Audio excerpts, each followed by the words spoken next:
even despite being a coffee producer, we still import. Can I mention $30 to $40 million worth of green beans every year?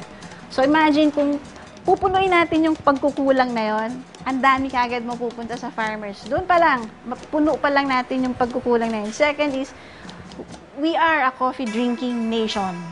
So kahit mainit ang panahon, tagulan, malamig, from birth to death,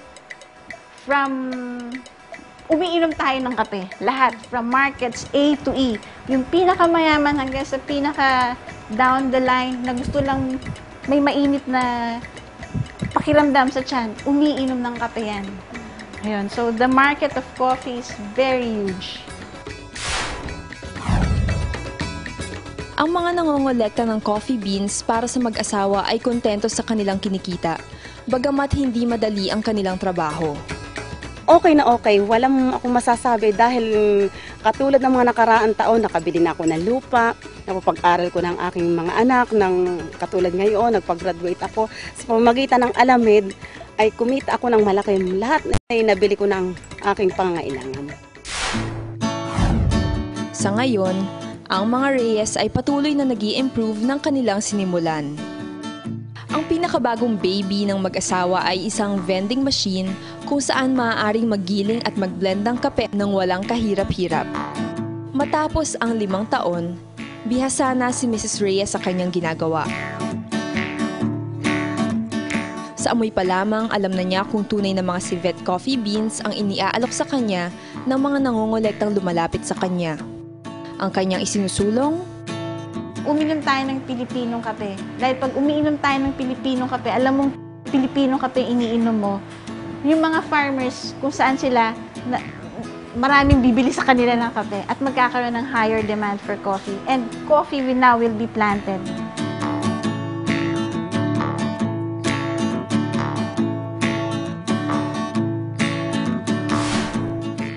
nakita natin ang vision ng Bote Central Incorporated para sa coffee industry ng Pilipinas. Sa pagpaproduce ng coffee Alamid, nakatulong sila sa pagligtas at pagpapanatili ng kalikasan. At umaasa silang sa susunod, lalaki at lalakas pa ang local coffee industry ng Pilipinas. Agrikultura, agrikultura, masaganang likas yaman, kabukiran, kabundukan, kagubatan.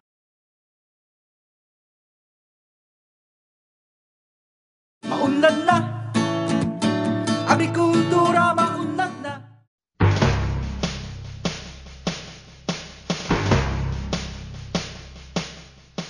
Rice production inaasahang tataas pa.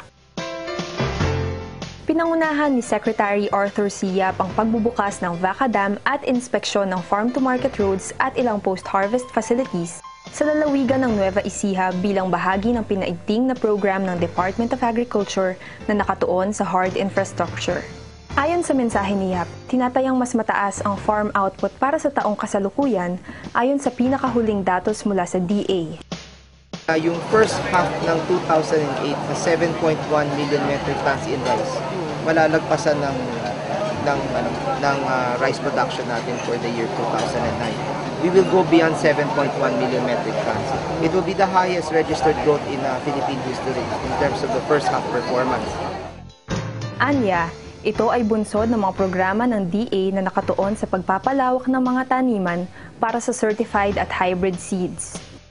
Ito rin ay dahil sa patuloy na pagsasaayos at pagkukumpuni ng mga sistema ng irigasyon sa buong bansa. Yung issue ng water, it is a local issue. So dapat may counterparty sa mga local irrigators association at saka sa local government. So syempre kami, ang national government, gusto din namin tumaya sa mga local government at mga irrigators na tumataya sa mga patubigan nila at infrastructure nila. Dahil kung wala silang taya doon, hindi nila nararamdaman yung importansya nun. So, dapat yung responsibilidad na yun ay nasa kanila. Ayon pa kay Yap, ang pagpapalawak ng mga taniman para sa hybrid rice sa mga irrigated areas ay makatutulong sa patuloy na pagtaas ng produksyon ng nasabing butil. 510 na pamilya magtatanim ng gulay sa ilalim ng DA GK program. Karagdagang pagkain at kita para sa mga mahihirap na tagalunsod at nasa kanayunan isusulong pa. Ito ay sa tulong ng isang programa sa pagtatanim ng gulay sa likod bahay na itinataguyod ng Department of Agriculture at ng pribadong kilusang Gawad Kalinga. Mahigit 3,000 pamilya sa Luzon ang inaasahang makikinabang sa programa. Layunin ng Bayan Anihan Program na magtatag ng mga gulayan sa mahigit 100 lugar sa Luzon ngayong buwang ito lamang. Bilang bahagi ng pagsisikap ng DA at ng GK na tiyakin ang seguridad sa pagkain at lumikha ng trabaho para sa ating mga kababayang hirap sa buhay. Ang Bayan Anihan ay may target na 500 sites sa buong Pilipinas ngayong taon.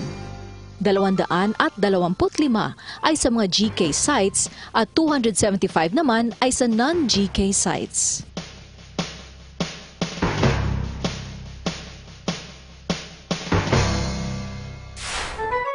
At yan ang balitang pang-agrikultura sa linggong ito. Isa pang pagkakataon ang nakahain para sa ating mga magkakape. Ang magtanim ng kapeng kinakain ng civet o alamid at anihin ang mapapakinabangang dumi ng hayop na ito. At ang resulta, isang napakasarap na kape. Subukan po natin ito at pagyamanin ang potensyal nito. Sabi nga, drink Philippine coffee. At tuloy po nating suportahan ang ating local coffee industry. Ako po si Amelin Veloso at ito po ang bagong maunlad na agrikultura. Kaalaman, pagyamanin, kasanayan, paghusayin, kaunlaran, salubungin, payabungin ang pagkain, payabungin ang pagkain. Maunlad na, agrikultura maunlad na, agrikultura maunlad na, agrikultura maunlad na, agrikultura,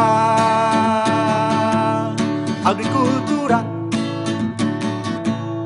agrikultura.